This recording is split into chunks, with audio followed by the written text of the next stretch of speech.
Someone wrote to me, and I hate this thought because I never was in that boat. I mooched off you people until, well, let's be honest, I'm still mooching off you today. Go to Patreon and Jordan Shanks and sign up and get yourself exclusive membership for more videos of this, exactly this. But they were saying to me, I don't really know the feeling because I kind of got out of it very quickly. I did have your kind of 9-to-5 job briefly. And by that I mean internships, because I was excited in the wonderful world of media, which is probably the most exploitative out there. But at the same time, dude, they're exploiting kids from the northern beaches and the eastern suburbs, whatever. But I had a brief taste of it. Then I just went on to the dole and focused on this until I was good enough to actually get paid for it from people who wanted to pay me instead of just taking your money willy-nilly. Let's be honest, what's the difference between me and the ABC, am I right? No, but seriously, what is the fucking difference? I hear this all the time. People say, that's all well and good for you, because you never had to work. I did have to work, in other things, like while I was in university and stuff like that. But after university and everything going downhill for about 6 months, I thought, nah, this is a loser game, I'm not doing it, and then moved on to a different tactic. But I do understand people that are kind of trapped into your 9-to-5. What do you do from there? Because this guy was saying, and I fully understand where he's coming from, he doesn't have the motivation to continue when he goes home. Because, and I can imagine this, you probably hate your job. You probably don't get paid much for your job. You're probably not respected at your job. All of those things are emotionally draining. 2 things that I would recommend for you. First off, you would have to see your life, and this is just a great way of everybody else saying it as well. Energy. You are trying to build energy throughout the day. 2 quick tips. The first one, and I just observed this recently. I didn't know that this was true. Because I've read so much self-help. I just heard all these Arnold Schwarzeneggers being like, if you are sleeping 5 hours a day, that is too much. That's 5 hours that you could be at the James. And so I used to be like, yeah, to the limit. But I did that, and then about a year through, I think I was just, you know how some people, this is how you really know that you're in your calling in life, because you always hear of like burnout in the corporate world, because they work just as hard as I do. But the thing is that they are working at trying to get, I don't know, Richardson and Wrench to avoid taxes, right? I'm working at something that I think is important, so I don't get burnt out, but I had the feeling of it where you're just this walking zombie for a year and a half, and you know what happened? I just started getting 2 or 3 hours more sleep. I am so much more focused now. It is worth the investment. So that is the first question. Are you actually getting your 8 hours of sleep? If you're not getting your 8 hours of sleep, I'll promise you this. It will catch up to you, and you will get what is known as a sleep debt. I'm using this voice because the guy that I learned it from was from Masterclass, and I'm pretty sure he's one Ron Weasley all grown up.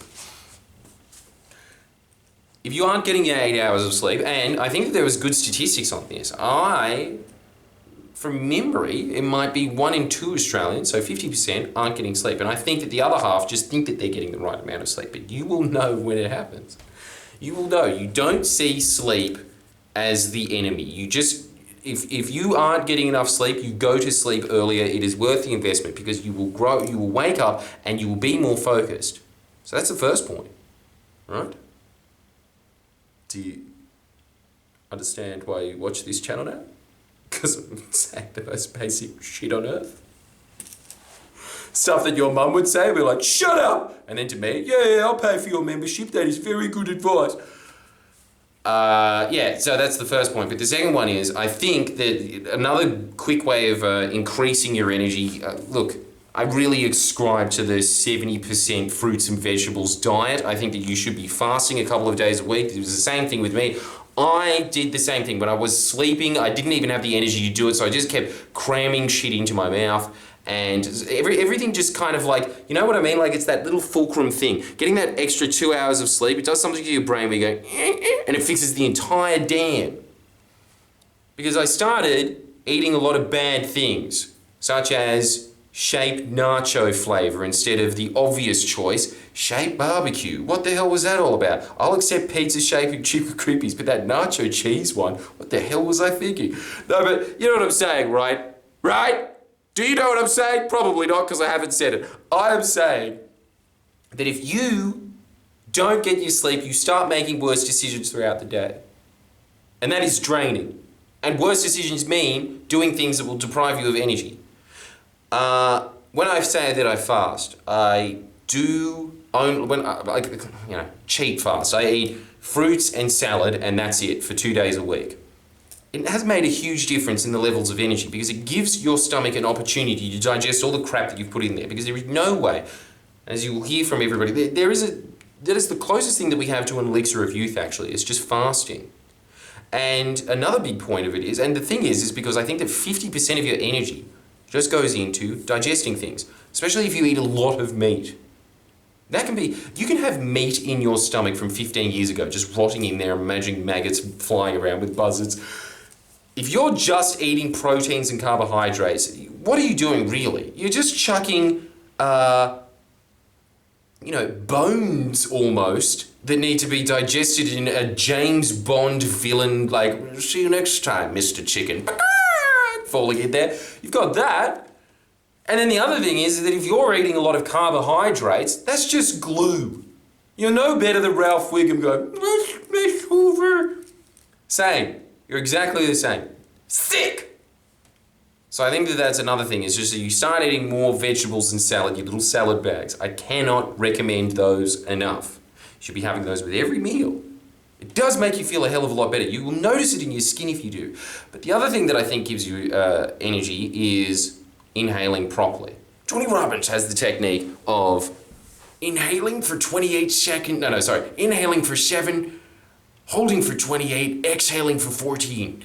What is he doing there? He is moving his lymphatic system. You can see it. If you just start breathing correctly, if you just notice throughout the day, I'm feeling low, you start going and breathing more. What happens usually when you want a cigarette? You are really just thinking, I need to oxygenate myself right now. These are 3 basic things that will give you more energy. In terms of motivation, I think that if you are going home and you do not have the motivation at the end of the day, if you correct those 3 things, you will have more energy to do it. And you will be more likable, and you will probably be more respected in your office place, because you'll just be respecting people so much that you will be just like, I don't know, just like when a Vietnamese baker comes into a country town and they're just like, what the fuck are you doing here out of town? It's like, I never dropped my leg. And then everyone's just like, oh yeah, that's Benoit, good on him.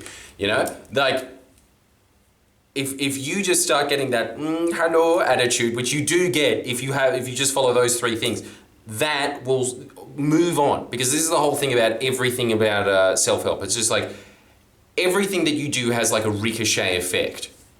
Any decision that you are making will either positively impact you and keep positively impacting you in the future, or it will keep negatively impacting you in the future. Just like if you drink alcohol, it takes 3 months for it to fully get out of your body. I think it is the same thing when it comes to all your actions in life.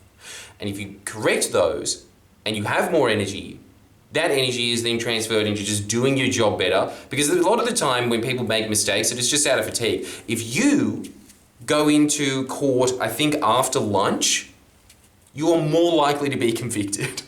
Because the judge isn't as fresh anymore. It's just a long, boozy lunch. He's just like, you're gone. You know?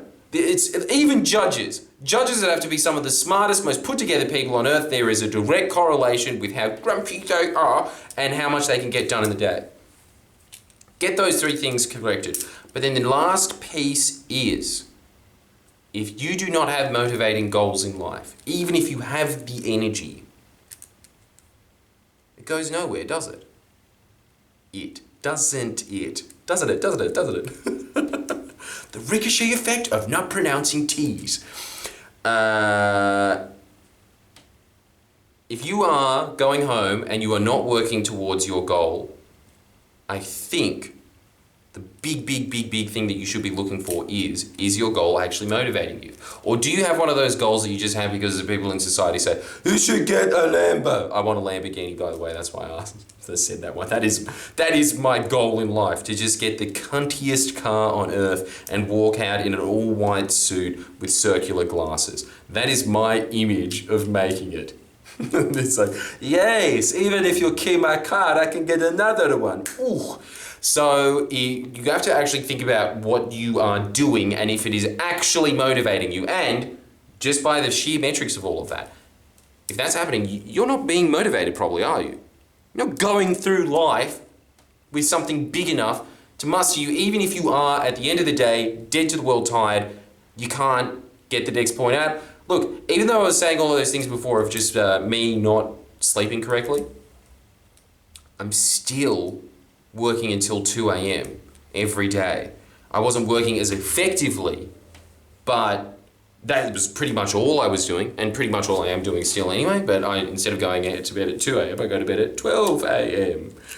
But that does make a huge difference.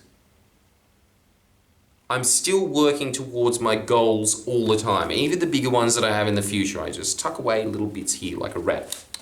20 minutes there, just nibble away at that big piece of cheese until it's all gone.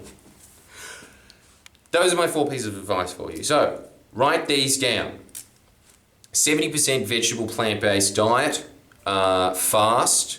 Make sure that you breathe deeply throughout the day, many times. You want to be oxygenating yourself about 10 times throughout the day. And I mean that, by the way. You know it's actually more important than drinking water? Yes. Well, obviously it is. You have to breathe every few fucking seconds, don't you? Naturally, you just... But most of the time, everybody just breathes like a pug. And sleep. Write those 4 down. I'll see you next time. Make sure that you like and subscribe and sign up to Jordan Shanks membership, where I'll remind you about more basic things. But also, the fact that you are being reminded about these basic things, just remember this, the rest of your friends aren't. And that's what life is all about, being better than your friends and rubbing it in their stupid faces. That's for giving me a great childhood, Charlie. Thank you.